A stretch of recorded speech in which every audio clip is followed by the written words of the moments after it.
Hi, I'm Claudia. Welcome. You can find me on other social media channels at I am Claudia Q, where I share daily houseplant care tips, tricks, DIYs, and everything like that. For today's video, it's a part 2 of my import series. So I'm going to be transferring them from the moss they came in into perlite. I will also be thoroughly cleaning the leaves and spraying with pest prevention just in case. I did inspect thoroughly, I didn't find anything, but again, these did have a very long journey. So let's get started. I guess before I unwrap them and expose the root, I'm going to prep the vessels I'm going to be putting them in. They should all fit into these cups just fine. I will be draining some holes and do a semi-hydro method where I'll have another little tray underneath with water so it can soak up. So I'll do that first. Soldering iron, make sure you're in a well-ventilated space when you use this.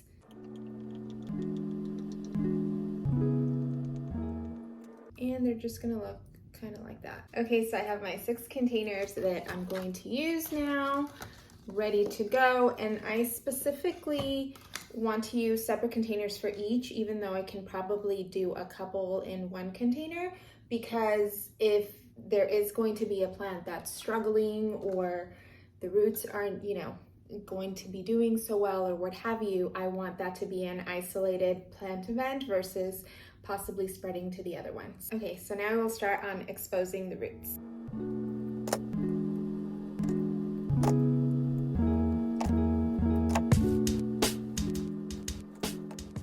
The moss is actually still damp, which is a good sign, and the roots look pretty good. The moss came out, most of it on its own. There is a tiny little bit of rot, so again, I think it's a good thing that they transition in perlite. And for time-saving purposes, I think I'm just going to expose all of them and then, kind of like assembly line-ish, so that I'm not doing one by one. I will admit the hoyas worry me a little bit. That is all that we have. And in general, I've just had experience where hoyas just have really sensitive roots. So exhibit A of why I'm transferring them to perlite while I acclimate, this has nearly no roots. The roots on the tie look questionable. I'm definitely gonna be trimming this off and probably this one, and then transfer to perlite and see how it goes. But you can also see there's barely secondary roots starting to form. So again, okay, so I'm first gonna do those that the roots don't need any trimming.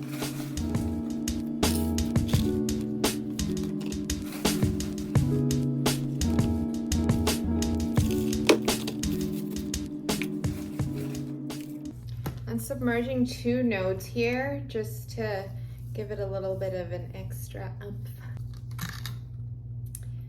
This, as I said, has like no roots, so just plopping it in there. One thing to note is that the moss came right off on all of them. So that was easy and pleasant. I can't figure out if I want to trim any of these.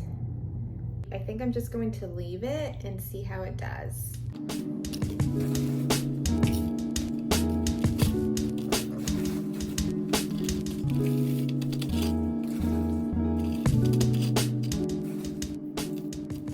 These roots look very fragile.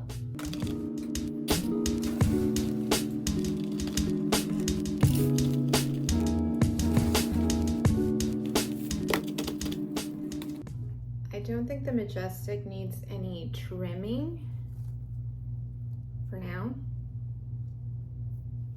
but the roots do feel pretty dry, so.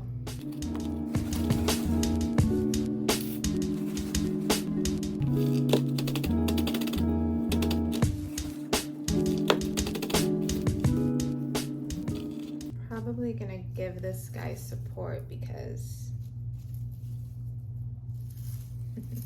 I just recruited my husband for help because this will not stay standing upright, and I'm too caught up.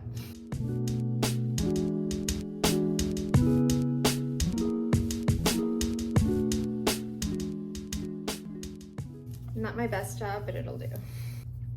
The tie. Again, the roots are not looking the best. Very, very carefully with sanitized, I didn't get my shears, so with scissors, going to cut off anything that doesn't look nice and healthy. And this is just alcohol. So I'm gonna cut right about here, which is right below a secondary root that's coming out.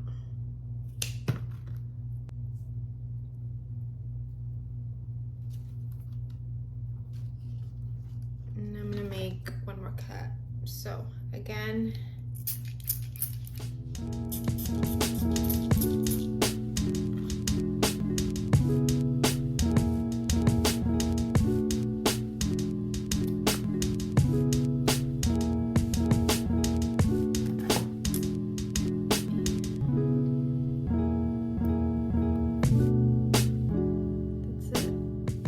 just going to remove this yellow leaf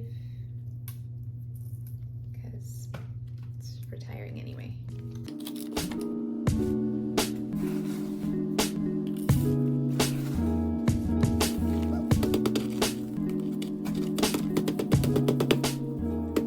They will definitely be more stable once they have some water weight on them, so I'm not too worried about that. But let me clean up a little bit before I give all of them their tray. I cleaned up a little bit of the mess, got my water, and these are the little trays I will be placing all of them under. So just like this, and going to water in thoroughly.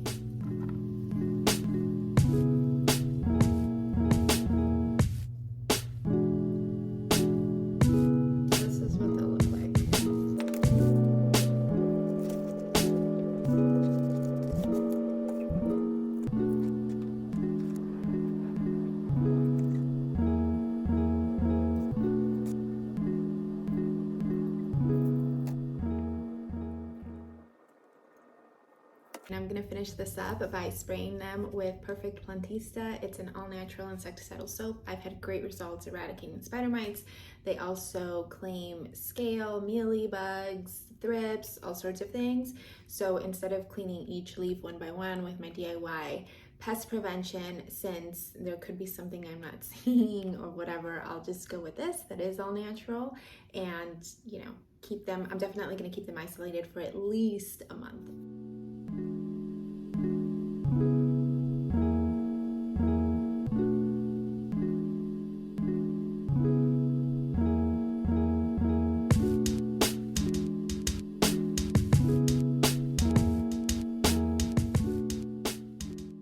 So that's it. Now I just wait for them to acclimate. Hopefully they acclimate well and there's no surprises in the process, but I do plan to keep them quarantined and again isolated in a spot for at least a month. They are imports from a new place, so I want to make sure that before I incorporate them into the rest of my collection or around other plants that they are healthy and pest-free. Thoughts on importing now that I've seen the roots.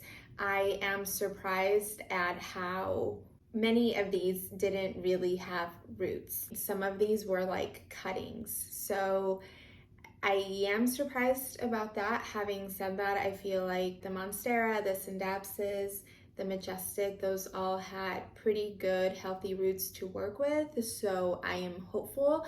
I'm not as excited to have gotten basically like cuttings or plants that had so minimal and fragile roots. I would have hoped that they were a little bit more established, but again, I understand that these are being shipped from very, very far away, so they can't ship you a full mature plant. Would I still recommend it? Yes, if it's something you want to try, I think that as long as it's a trusted and reputable source, go ahead. Like I mentioned, they did give me a discount code for you. It is not an affiliate, so this is just for you. If you'd like to try the process and see how it goes, I'll make sure to link the previous video, and I'll note in the description below the process to getting that permit that was free and any of the supplies I used in case you want them. I will definitely keep you updated on this import journey. Hope you found this video helpful. If you liked it, hope you'll give me a thumbs up and you'll subscribe so you get notified every time I have a new video. Thank you so much for watching. Until next time.